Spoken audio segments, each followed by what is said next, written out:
은혜로운 찬양 감사합니다. 우리가 감사함을 잃은 이유라는 제목으로 여러분과 함께 하나님의 말씀을 나누도록 하겠습니다. 여러분, 성경에 보면 참 많은 절기들이 나오는 것을 알 수 있습니다.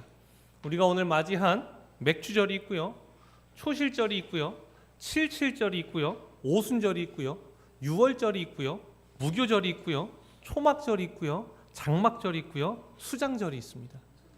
많죠, 여러분? 이거 다 언제 지킵니까? 라고 생각이 들 수 있지만 사실 이것은 몇 가지일까요? 세 가지입니다. 맞습니다. 딱 세 가지 같은 절기를요 부르는 여러 방식들이 있는 겁니다. 자, 첫 번째 절기는 여러분 유월절입니다. 애굽의 노예로 400년간 살던 그 이스라엘 백성들을 향해서요 하나님은요 애굽에 10가지 재앙을 내리십니다. 그리고 마지막 재앙이 무엇이었습니까? 장자의 죽음. 그 장자의 죽음을 통해서 결국에는 이스라엘 백성들을 노예로부터 풀어줄 수밖에 없는 상황 가운데 있었다라는 거예요. 자, 그런데요 하나님께서요 하나님의 백성들에게도 동일하게 말씀하셨습니다. 이 재앙이 닥치지 않기 위해서는 어린 양의 피를 문설주에 발라야 한다라고 말씀하셨어요. 자, 그 말씀을 듣고 그것을 지킨 가족은 어떻게 됩니까? 그렇죠. 하나님의 그 저주가 집을 넘어갔어요. 집을 유월했다. 그래서 무슨 절이다? 유월절이다라고 불러요. 그리고 집으로부터 이제 벗어나면서 그들이 나오지 않게 되었습니까? 자, 해방되었어요. 나왔어요. 그때부터 급하게 나오니까 제대로 된 빵을 먹을 수가 없어요. 무엇이 없는 빵을 먹었어요? 누룩이 없는 빵. 그래서 그때부터 누룩이 없는 빵 무교절을 7일 동안 지키게 되었다라는 겁니다. 우리가 유월절을 지켜라 라고 얘기하지 않고요 오늘 본문에서도요 무교절을 지켜라 라고 이야기하는 이유는 바로 이런 겁니다. 유월절은 하룻밤에 있었던 사건이잖아요. 근데 사실 두 개는 동일한 건데 무교절은 그 7일 동안 누룩 없는 빵을 먹는 것이 사람들에게 계속해서 인식이 되니까 그래 무교절을 7일 동안 지켜라. 그래서 오늘 본문에서도 이래 동안 무교병을 먹어라 라고 얘기하기 때문에 유월절이 아니라 무교절이야? 아닙니다. 동일한 겁니다. 그 의미를 더 살리려고 했던 것뿐이에요. 자, 또 두 번째 절기는 무엇이냐? 바로 맥추절입니다. 맥추절은요 초실절이라고도 불러요. 초실절 뭡니까? 처음으로 수확한 거예요.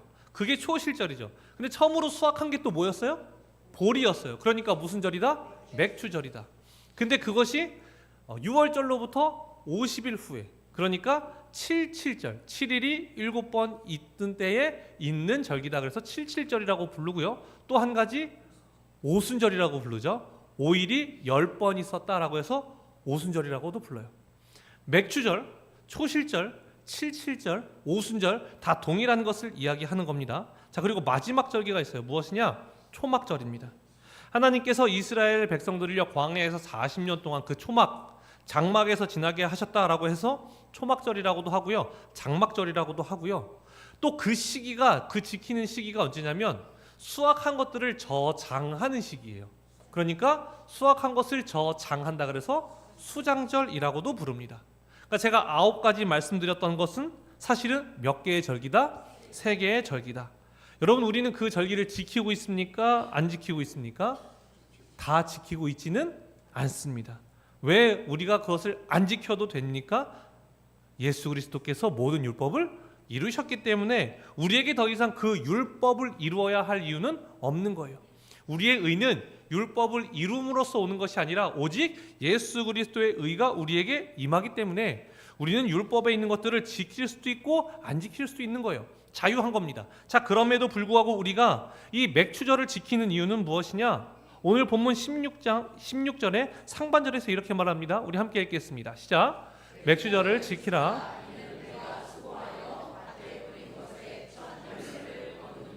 아멘. 자, 여기서 우리가 집중해야 되는 것은 이겁니다. 첫 열매를 얼마큼 거두었느냐가 아니라요 열매 거둔 것을 이제 내가 소유할 수 있게 되었다는 것을 얘기하는 거예요. 여러분, 노예로 있을 때는요 아무리 많은 결실이 있다 해도 내 거예요, 주인 거예요? 주인 거예요. 내 건 하나도 없는 거예요. 근데 여기서 말하는 것, 그 첫 열매가 너 거야. 너 이제 노예 아니야. 하나님께서 말씀하시는 것은 이제 정체성이 변화됐다는 것을 얘기하는 거예요. 이 맥추절을 통해서. 여러분, 제가 대학교 때요 베스킨라빈스에서 아르바이트를 한 적이 있습니다. 그러면 열심히 이제 아이스크림을 퍼야 되는데요. 1년에 매출이 가장 많이 나오는 때가 여름일까요? 겨울일까요? 겨울일까요? 당연히 여름일 거라고 생각하니까 겨울일 거라고 눈치껏 얘기하셨죠? 겨울이 맞습니다. 전체적인 매출로 보면요, 당연히 여름이 훨씬 높아요. 그런데요, 하루를 꼽으라고 하면 압도적으로 높은 것이 겨울에 있습니다. 어느 날일까요? 크리스마스, 성탄절에요, 어마어마하게 팔립니다. 저도 이제 아르바이트 이제 생애였기 때문에 다 총 출동을 해야 되지만 저는 가지 않았어요. 왜요? 교회를 가야 돼요. 점장님이 교회를 다니셨거든요. 그러니까 저를 교회를 쉽게 보내주셨어요. 그날은 모든 아르바이트생과 매니저와 점장님이 뛰어들어서 장사를 하는 날이에요. 왜냐? 매출이 어마어마하기 때문에 그래요. 아이스크림만 팔아도요, 제 기억에 거의 20년 전인데도 한 1,000만 원을 넘게 팔았던 기억이 있어요. 하루 종일 아이스크림을 푸는 거예요. 자, 그런데 여기서 끝이냐? 아닙니다. 더 강력한 게 있어요. 아이스크림 케이크 있어요. 몇 개 나가는지 아십니까? 그 하루에 300개에서 400개가 나가요. 그러면 하루 매출이 대략 잡아도 2천만 원이 넘는다는 얘기죠. 그렇죠? 자, 그러면 여러분 2천만 원이 넘게 팔았잖아요. 하루 종일 아르바이트생들이 고생했잖아요. 그러면 아르바이트생들은 얼마를 받을까요? 최저시급을 받는 거예요. 그 당시 제 기억에 최저시급이 4,000원대 초반이었던 걸로 기억을 하는데, 매출이 2천만 원이 넘어도 받을 수 있는 금액은 자신에게 약속된 최저시급이라는 거예요. 끝나고 가서 고기 한번 먹는 것으로 끝나는 거지, 모든 것은 점장님이 가져가는 겁니다. 여러분 마찬가지입니다. 이 당시에 노예라는 존재는요, 사람 취급도 받지 못했습니다. 100배의 결실을 맺든 아니 1000배의 결실을 맺든 아무것도 가져갈 수 없는 것이 노예의 위치에 있는 사람들의 모습이었다라는 거예요. 자, 그러나 하나님께서 그 맥주절을 통해서 무엇을 알려주고 싶으신 거냐? 그 가나안 땅에서 그 너희가 농사를 지어서 그 첫 열매를 맺은 거, 그거 너 거야. 이제 너 노예 아니야. 너 이제 하나님의 자녀야. 이것을 우리에게 알려주신다고요. 그런데 우리가 자꾸 이 맥주절을요, 첫 번째 우리에게 얼만큼 주셨는가, 많이 주셨는가, 적게 주셨는가, 튼실한 걸 주셨는가, 그렇지 않았는가, 이거에 집중하거나, 보통 맥주절이 7월 첫째 주죠. 1년에 딱 반이 지났잖아요. 전반기에 나에게 얼만큼을 주셨는가, 많이 주셨으면 많이 감사한 맥주절이고, 조금 주셨으면 조금 감사한 맥주절이고, 하나님이 우리에게 저를 그렇게 지키라고 하셨겠습니까? 그렇지 않다는 거예요. 이 맥주절을 통해서 우리가 깨달아야 하는 것은 우리의 정체성이 변했다는 것이고, 그렇기에 전반기에 어떻고 저쩌고가 아니라, 나에게 많은 것을 주셨고 안 주셨고가 아니라 나의 정체성을 바꾸셨다는 그 하나님에 대한 감사함으로 나오는 것이 맥주 감사 주일이라고 작년에 말씀드렸죠. 여기까지가 작년 설교예요. 여러분, 우리 목사님이 작년에 했던 거 또 하시네? 라고 생각하시면서 들으신 거죠? 아멘이시죠, 여러분? 내년에 또 하고 또 하고 또 물어볼 수도 있는 거예요, 여러분. 자, 기억하셔야 돼요. 맥주 감사절, 물론 그 첫 열매의 감사함도 있지만 그 본질적으로 들어가면 우리의 존재를 바꾸셨다는 그 하나님의 감사함으로 우리가 나아가는 것이라는 것을 기억해야 되는 거예요. 절기 설교가 힘들어요. 왜냐하면 맥주절의 의미는 바뀌지 않잖아요. 그런데 똑같은 걸 설교할 수는 없잖아요. 그렇죠? 그런데 오늘 여러분과 함께 또 다른 것에 집중해서 보고 싶은 마음이 제 안에 들어오기 시작했습니다. 그것이 무엇인지 함께 보려고 해요, 여러분. 자, 이스라엘의 3대 절기가 무엇이라고 말씀드렸죠? 무교절, 맥주절, 초막절이라고 세 가지를 말씀을 드렸어요. 자, 그런데 여러분, 이것을 하나님께서 율법으로 지키라고 말씀해 주신 때가 언제였냐면요, 기원전 15세기경. 그러니까 지금으로부터 몇 년이 떨어져 있는 거예요? 3,000 아닐까요? 3,500년 전. 왜요? 우리가 지금 예수님 탄생 이래로 2000년이라는 시간이 지났고, 예수님 탄생 이전에 1500년 전에 말씀을 주신 것이기 때문에 3500년 전에 이 절기를 지켜라라고 우리에게 말씀을 주셨다는 거예요. 자, 3500년 전에 주신 그 말씀을요, 지금도 지키고 있는 나라가 있습니다. 어느 나라일까요? 이스라엘. 여러분, 이스라엘은요, 이 3대 절기를요, 국경일로서 지키고 있어요. 국가의 경사로서 지키고 있는 겁니다. 왜 그래요? 6월절 무엇입니까? 무교절 뭐예요? 해방된 거예요. 그렇죠? 그리고 맥주절 무엇입니까? 존재가 바뀐 날이에요. 그리고 초막절 무엇입니까? 그 광야에서 그 힘든 40년의 시간을 견디고 결국 가나안으로 입성하지 않았습니까? 그러니까 국가의 경사적인 날이기 때문에 이스라엘은 여전히 그 3대 절기를 지금까지 국경일로서 지키고 있다는 거예요. 대한민국에도 국경일이 있죠. 국경일 몇 개인지 아십니까? 모르십니까 여러분? 저도 찾아봐서 알았습니다. 5개예요. 첫 번째 3.1절, 두 번째 제헌절, 광복절, 개천절, 한글날, 이렇게 5개를 우리가 국경일로 지키고 있어요. 우리에게 경사가 있는 날이죠. 3.1절 우리의 해방의 의지를 나타낸 날이고요. 제헌절 헌법이 제정해서 이제 법치국가가 된 날이고요. 광복절 우리가 일본으로부터 해방한 날이고요. 개천절 우리 민족의 뿌리가 시작됐다고 얘기하는 날이고요. 한글날 우리의 문화가 시작됐다, 독립성을 가졌다라고 하는 날. 그래서 국가의 경사를 5개로 해서 5개 국경일을 지키고 있는 거예요. 이스라엘에도 국경이 있습니다. 우리 대한민국에도 국경이 있어요. 그런데 여러분, 이 두 나라의 국경일에는요 어마어마한 차이가 있어요. 범접할 수 없는 차이가 있어요. 여러분 무엇인지 아십니까? 한국의 절기는요 그냥 예전에 있었던 일에 대한 감사해요. 그런데요 이스라엘이 가지고 있는 이 국경일, 이 3대 절기는요 그 핵심이 다 하나님에게 초점이 맞춰져 있다는 거예요. 자, 무교절 400년 동안 종살이를 하고 있었어요. 그런데 그들이 나왔죠. 그들이 저항했습니까? 애국과 싸웠어요? 아니죠. 누가 하셨어요? 하나님이 하셨다고요. 우리가 알고 있는 이 3대 절기는 자 하나님이 이루신, 하나님이 이스라엘 백성들에게 이루신 역사들에 대해서 이야기하는 거예요. 자, 맥추절 무엇입니까? 가나안 땅으로 가게 하시고 입성하게 하시고 정착하게 하시고 경작하게 하셔서 소산을 얻게 하시잖아요. 그러니까 그걸 다 누가 하셨다고요? 하나님이 하셨다고요. 초막절 무엇입니까? 40년 동안 광야 생활을 했어요. 먹을 것이 없고 물이 어디 있습니까? 그런데 하나님께서 만나와 메추라기를 통해서 먹이시고 그 사람들의 정체성을 노예에서 하나님의 백성으로 바꿔가셨잖아요. 그러니까 이 3대 절기는 다 하나님이 하신 것이고 이것을 국경일로 하는 것은 하나님에 대한 감사를 가지고 있는 거라고요. 자, 그런데 우리가 이 3가지 절기 중에서 무엇을 하나를 지키고 있다고요? 맥추절을 지키고 있다고요. 그것은 무엇이에요? 우리의 존재가 바뀌었다는 것에 대한 감사함을 우리도 가져야 하는 거예요. 우리가 초막절을 지킬 필요는 없잖아요. 하나님께서 우리의 정체성을 바꾸셨다는 것에 감사하기 위해서 우리가 이 맥추절을 지키고 있습니다. 여러분, 여러분의 존재가요 이스라엘 백성들이 노예에서 하나님의 자녀가 된 것과 같이 우리가 죽음에서 우리가 생명으로 나아갔고 죄인에서 의인으로 바뀌었다는 걸 여러분 믿으십니까? 그럼 여러분 이것이 감동이 되세요? 이 맥추절이 그런 거잖아요. 우리가 바뀔 수 없었던 자가 하나님의 은혜로 이제 하나님의 자녀가 된 것이잖아요. 그러면 우리 안에 어떤 마음이 있어야 합니까? 하나님을 향한 감사함이 있어야죠. 감동이 있어야죠. 여러분 오늘 예배 오실 때 와 오늘 맥추절이야, 내 존재가 바뀌었어, 하나님 너무 감사합니다 하면서 오셨습니까? 그 감사함으로 오셨어요? 아니면 야 내가 권사인데 이거 헌금을 얼마를 해야 되나, 그래도 구세금 맞춰야 할 텐데 내가 얼마를 해야 될까, 여러분 이러면서 오시지 않았습니까? 여러분 왜 우리는 구원을 받았다는 그 놀라운 말이요 감동이 되지 않을까요? 그 놀라운 정말 우리에게 너무나 큰 은혜가 왜 더 이상 우리에게 감동으로 다가오지 않느냐라는 것입니다. 왜 우리에게는 감사함이 있지 않은 것입니까?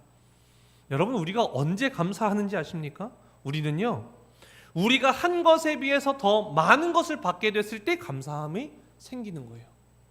제가 여러분 신학교에 처음 들어갔을 때에 말씀을 드린 바와 같이 방학 때마다 공장에 가서 일을 하고 있었습니다. 학비와 기숙사비를 좀 벌어야겠다라는 생각으로 열심히 방학 때마다 이제 일을 하는데요. 겨울이 그렇잖아요. 여름도 그렇고 그런 일은요 더울 때는 어디서 일해야 돼요? 더운 데서 일해야 돼요. 추울 때는요 추운 데서 일해야 돼요. 그러니까 너무 힘들잖아요. 그러니까 학교에도 보니까 일할 때가 많아요. 근데 그 자리는 적고 학생은 많으니까 이게 사실 학교에서 일하기가 쉽지가 않지 않습니까? 그러니까 학교 홈페이지를 막 뒤져봐도 공지가 잘 올라오지도 않고 너무나 간절한 마음에요 막 교무처를 찾아갔으나 이제 문전박대를 당하는 거죠. 그렇게 일자리 드릴 수 없고요, 공지 올라오는 거 보고 신청하세요 라고 하는 거예요. 아 이번 방학에도 공장에 가야겠구나 라고 생각을 하고 있었는데요, 제가 열심히 성경 공부를 하고 있던 동아리 하나가 있었습니다. 거기서 만났던 한 선배 형이 있었어요. 근데 어느 날 이제 방학이 다가오던 타이밍이었어요. 이제 저는 공장으로 가서 일을 해야겠다 생각하고 있었는데 갑자기 부르는 거예요. 종서봐 잠깐 시간 돼? 그래서 네 형 말씀하세요 라고 하니까 너 혹시 조교할 생각 없니? 이러는 거예요. 형, 저 완전 하고 싶어요. 저 너무 하고 싶어요. 저 너무 하고 싶어요. 제가 이렇게 말했어요. 그랬더니 아, 그래, 정말 마음이 있어. 정말 마음이 있어요. 그럼 내가 교무처에 추천해 줄게. 물론 된다고 확실한 것은 아닌데 면접도 봐야 되고 하는데, 그래, 내가 추천하면 훨씬 유리해질 거야. 내가 추천해 줄게. 제가 지금도 그 선배에게 감사한 마음이 있어요. 왜냐? 별로 친하지 않았거든요. 그렇다고 제가 막 조교 자리를 달라고 가서 밥을 사주거나 선물을 주거나 이러지 않았잖아요. 그냥 어느 날 길을 걸어가고 있는데 갑자기 저에게 와서 그 조교 자리를 추천해 준다고 하는 거잖아요. 제가 한 게 없는데 저에게 너무 큰 것을 주니까요, 제 안에 뭐가 생긴다고요? 감사함이 생긴다고요. 한 것이 없는데 받았을 때 감사함이 생기는 거예요. 이번 주에 여러분, 놀라운 일이 있었습니다. 새벽 기도를 마치고요, 집에 가는데요, 차 문을 딱 열려고 하는데 그 아래 로또 종이가 하나가 떨어져 있는 거예요. 아니 왜 하필 이 자리에 로또 종이가 하나 떨어져 있을까? 처음에는 에이, 쓰레기겠지 하고 그냥 가려고 하다가 혹시 그래도 혹시 하나님이 혹시 나에게 이런 마음이 들어요, 안 들어요? 한번 확인해 봐야죠. 그 종이를 들고 확인을 해봤어요. 버린 게 맞아요. 버린 게 맞아요. 그런데 만약에 그 로또가 정말 등수가 있었다면 어떤 마음일까요? 하나님, 사지도 않은 그 로또가, 저 인생의 로또를 산 적이 정말 손에 꼽아요. 그것도 가장 최근이 아마 10년 됐을까요? 그러니까 로또와는 전혀 담을 쌓고 살아가던 사람이 갑자기 땅바닥에 로또가 떨어지고, 그게 만약에 번호가 맞다면 그 감사함이 배로 더 커지겠죠. 그렇죠? 번호를 찍은 적도 없고 산 적도 없는데 그것이 저에게 주어진다면, 물론 그것이 무엇이었지만, 꽝이었지만, 그냥 정말 누군가 버린 것이었지만, 여러분, 내가 한 것이 없을 때 무언가를 받으면요, 우리 안에요, 감사함이 생긴다고요. 여러분, 우리가 왜 감사함이 자꾸 없어지는지 아십니까? 왜 감사함이 우리 안에서 줄어들고 있는지 여러분 아십니까? 우리가 이제 구원받을 만하다 생각하기 때문에 그런 거예요. 하나님이 우리에게 구원을 주시는 것이 우리가 어느 정도 구원을 받을 만한 일을 했다고 생각하기 때문에 그런 겁니다. 저는 아닌데요. 저는요, 구원이 온전히 하나님의 은혜라고 생각합니다. 네, 그렇게 고백할 수 있습니다. 여러분, 그런데요, 만약에요, 지금 이 순간 하나님이 여러분에게 찾아오셔서요, 너 구원받을 수 없다, 너는 진짜 믿음이 아니었다라고 얘기하신다면, 여러분 지금 어떤 마음 드실 것 같으세요? 지금 여러분 마음에 억울한 마음 들지 않으시겠어요? 좌절 들고, 하나님 제가 왜요? 하나님 제가 이렇게 열심히 했는데 제가 왜요? 여러분 이런 마음 안 드시겠어요? 그 말이 곧 뭐예요? 제가 한 게 있잖아요. 하나님, 제가 신앙생활하면서 여기까지 한 게 있는데 어떻게 제가 구원을 못 받아요? 여러분, 이것이 우리의 솔직한 마음이 아니냐라는 겁니다. 여러분, 우리의 신앙생활이 어떻습니까? 주일 성수를 합니다. 봉사도 해요. 헌금도 합니다. 헌신도 해요. 누군가를 도와주기 위해서 내 걸 내어주기도 하고요. 하나님의 말씀에 따라서요, 나를 분노케 하는 사람을요, 용서하려고도 하고 품으려고도 한다고요. 이런 모습이 우리 안에 들어오기 시작하니까 우리가 우리 스스로 어떻게 생각하기 시작하느냐? 거룩하게 생각해요. 나 스스로 이제 어느 순간 의로워 보이기 시작해요. 어느 정도는 예수 그리스도의 장성한 분량에 다다르고 있다고 생각을 한다고요. 그러니까요, 우리에게 구원이 주어진다는 것이요, 감격과 그 감동으로 다가와야 하는데, 그렇지, 하나님께서 그래도 나를 이렇게 인도하셨으니까 그래, 내가 이제는 구원을 받을 만하지 않을까 라는 그런 마음이 우리 안에 들어오기 시작한다고요. 그런데요, 그 이야기를 듣지 못하니까요, 마태복음 7장에서 어떤 말을 하는지 아십니까? 하나님을 향해서, 예수님을 향해서 이렇게 말하는 거예요. 우리 함께 읽도록 하겠습니다. 시작. 그날에 많은 사람이 나더러 이르되,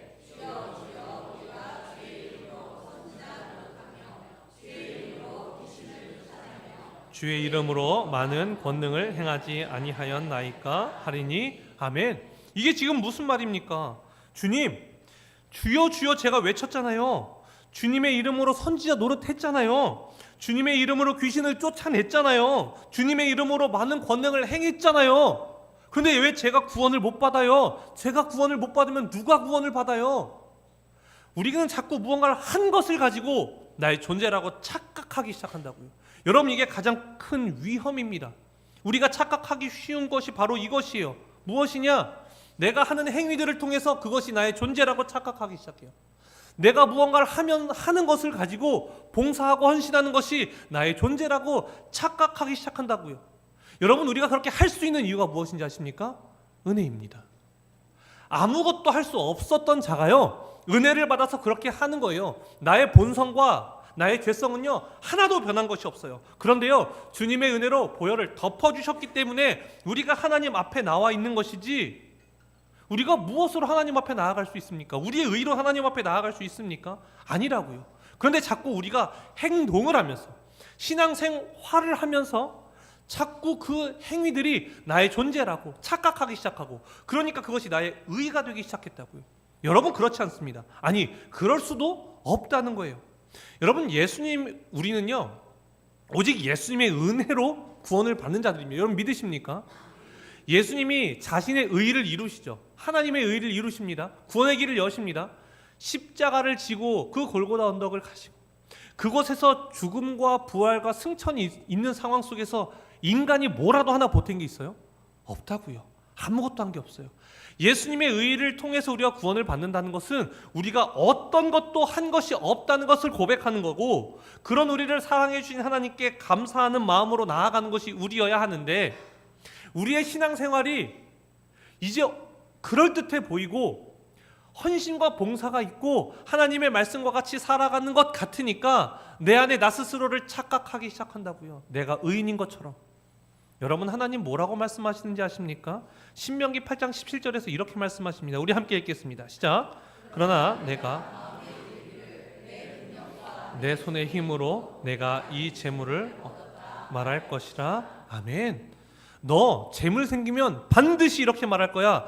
내 능력과 내 손의 힘으로 내가 이 재물을 얻었도다. 너 반드시 이렇게 얘기할 거야. 그때 하나님 주시는 말씀 무엇인지 아십니까? 우리 그 다음 구절 18절 말씀 함께 읽겠습니다. 시작. 내 하나님 여호와를 기억하라. 그러니까 내 재물을 얻을 능력을 주셨습니다. 이같이 하심은 내 조상들에게 맹세하신 언약 오늘과 같이 이루려 하심이니라. 아멘. 하나님의 말씀 무엇입니까? 아니야. 그 능력 내가 주었잖아. 그 능력 내가 주었잖아. 그러니까 너가 재물을 얻었다고 할 때 내 손과 내 힘과 내 능력으로 했다고 생각이 들 때에 너희가 해야 할 것은 여호와를 기억하는 거야. 그 모든 것이 나로부터 나왔다는 것을 기억해야 되는 거야. 여러분, 우리가 신앙생활을 하면서요, 자신을 보지 못하면 우리에게 은혜가 없습니다. 여러분, 이것을 기억하셔야 됩니다. 우리의 은혜는요, 우리가 누구인지를 깨닫는 그 순간 우리에게 은혜가 찾아온다는 거예요. 아브라함, 다윗, 바울, 우리가 주일에 아브라함에 대해서 나누고 우리가 수요일에 바울에 대해서 말하고 우리가 주일 오후에는요, 다윗에 대해서 이야기하지 않습니까? 이 세 사람이 자신에 대해서 어떻게 이야기하는지 아십니까? 우리 18장 27절 함께 읽겠습니다. 시작. 아브라함이 대답하여 이르되 아멘. 아브라함이요, 자신을 향해 티끌이라 그러고 재라 그럽니다. 자신은 가치가 없습니다. 생명력도 없습니다. 희망도 없는 존재입니다. 여러분, 아브라함이 어떤 존재예요? 믿음의 조상이에요. 우리랑 비교가 됩니까? 그런데 아브라함이 자신을 향해서 뭐라고 얘기한다고요? 티끌과 재와 같다고요. 왜 그렇게 이야기합니까? 그 놀라운 믿음에 정말 많은 것들을 이룬 사람 아닙니까? 그러나 그 모든 것이 누구로 인해 한 것이다? 하나님의 은혜로 한 것이다. 나의 본성은 티끌과 재와 다를 바가 없다라는 거예요. 다윗이 자신을 향해서 또한 어떻게 이야기합니까? 사무엘하 7장 18절입니다. 함께 읽겠습니다. 시작. 다윗이 주 여호와여, 나는 누구이오며 내 짐은 무엇이기에 나를 여기까지 이르게 하셨나이까? 아멘. 다윗이 말합니다. 나는 누구이오며. 자기를 모르는 게 아니에요. 이 표현은요, 하나님, 저는 이런 복을 누릴 수 없는 자인데, 이 복을 받을 수 없는 자인데 어떻게 저에게 이렇게 큰 복을 주십니까? 나는 누구이오며 내 집은 무엇이기에 나를 여기까지 이르게 하셨나이까? 저는요, 그 복을 받을 자격이 없는 자입니다. 명확하게 자신의 위치를 알고 있는 거예요. 여러분, 바울은 어떻습니까? 우리 디모데전서 1장 15절 말씀을 함께 읽겠습니다. 시작. 미쁘다 모든 사람이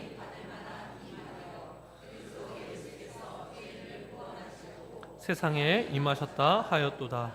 죄인 중에 내가 괴순이라. 아멘. 바울이 자신은 어떻게 이야기합니까? 죄인 중에 내가 괴순이라. 여러분, 바울은요, 신약 27권 중에서요 13권이 하나님께서 바울을 통해 쓰셨습니다. 바울을 통해서 적게 하시고요 그 말씀을 우리에게 주셨어요. 그런데 그 성경을 13권이나 기록한 자가요 자신을 뭐라고 얘기한다고요? 괴수라고요. 괴수. 이런 고백이 있기 때문에 은혜가 큰 겁니다. 이런 고백이 있기 때문에 자신의 위치, 자신의 본성, 자신의 존재가 어떠한지를 알기 때문에요 하나님이 주시는 구원이 얼마나 높고 얼마나 큰지를 깨달아가는 거예요. 그런데 우리가 우리를 깨닫지 못하고 인지하지 못하면요 구원받을 만한 사람인 것처럼 느껴진다고요. 내가 그 은혜를 받을 만한 사람인 것처럼 느껴진다고요. 그러니까 은혜를 주셔도 감동이 없어요. 이런 말씀을 허락하여 주셔도 감흥이 없어요. 왜요? 나는 받을 만하니까. 나는 이렇게 열심히 신앙생활하고 있으니까. 아닙니다, 여러분. 우리가 행여 신앙생활을 조금 남들보다 조금 더 잘하고 있다면 하나님의 은혜입니다. 그렇지 않고 우리가 어떻게 이 자리에 있을 수 있겠습니까? 우리의 본성을 보면요 하나님이 얼마나 큰 은혜를 우리에게 주셨는지를 깨달을 수 있다는 거예요. 여러분 요즘 아이들을 보면서요 참 부럽다는 생각 안 하십니까? 우리가 이때 태어났으면 얼마나 좋았을까. 저희 큰아버지가 한번 저한테 그런 말씀하셨어요. 너가 배고픔의 두려움을 아니? 우리는 배고픔의 두려움을 알고 살아가는 자들이었다. 뭘 먹어야 될지 고민했던 시대다. 여러분 저희는 뭘 고민하는지 아십니까? 밥 먹고 뭘 먹어야 되지? 빵을 먹어야 되나 커피를 마셔야 되나 아이스크림을 먹어야 되나 걱정하고 살아가잖아요. 여러분 지금 여러분들이 사셨던 삶 그 어렸을 때의 대한민국과 지금의 대한민국이 너무 다르지 않습니까? 요즘 아이들이 어때요? 와 정말 감사합니다. 이 대한민국을 이렇게 성장시켜 주셔서 우리가 이것을 누리며 살아갑니다 라고 얘기합니까? 아니면 헬조선 여러분 전자예요 후자예요? 후자라고요. 감사함을 알아요 몰라요? 몰라요. 왜요? 이전의 모습을 못 봤기 때문에 그런 거예요. 이게 당연한 것이 되어버렸다고요. 여러분 하나님의 자녀가 되는 것이 우리에게 당연합니까? 아닙니다. 여러분의 본성이요 지금 하나님을 모르고 세상 밖에서 살아가는 자들보다 여러분의 본성이 더 나을까요? 절대 아닙니다. 여러분 세상에 살아가는 사람들이요 우리보다 더 심성이 착한 사람들이 있고요 더 우리보다 뛰어난 도덕성을 가지고 살아가는 사람들이 많다고요. 그런데 왜 우리가 이 자리에 와서 하나님의 말씀 앞에 서 있습니까? 은혜예요. 다른 이유가 없어요. 왜 우리를 부르셨는지, 왜 우리를 하나님 앞에 이곳에 있게 하셨는지 우리는 우리에게서 이유를 찾을 수가 없어요. 하나님의 은혜 때문에 이 자리에 있는 겁니다. 여러분 지금 이 시간에도요 교회가 분란이 나서 싸우는 교회들이 얼마나 많은지 아십니까? 그래서 정말 상처로 교회를 안 나올 수가 없는 상황 가운데 있는 자들이 얼마나 많은지 아십니까? 여러분 그 교회를 위해서 우리가 손가락질할 수 있을까요? 아니요 여러분. 그 교회는요 지금 그러한 상황 가운데 있어서요 각자 자신의 안에 있는 가장 그 밑바닥에 있는 본성들이 서로가 나오고 있는 상황인 거예요. 그러니까 그 본성으로 싸우니까요 교회를 떠날 수밖에 없고 상처를 받을 수밖에 없는 거예요.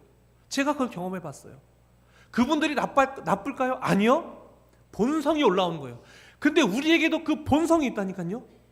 여러분 우리가 본성으로 이 자리에서 싸우기 시작하면요 교회 두동강 날 뿐 아니라요 여기서 상처 안 받을 사람이 없고요 교회 남아있을 수 있는 사람이 없어요.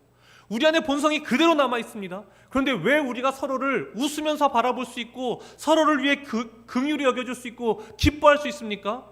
은혜 때문이에요. 은혜가 우리의 본성을 누리고 하나님께서 원하시는 마음으로 살아갈 수 있게 하기 때문에 우리가 서로를 기도해주고 서로를 바라봐주고 서로를 기다려주고 긍휼히 여길 수 있는 것이지 우리의 본성이 나아서가 아니라는 겁니다. 여러분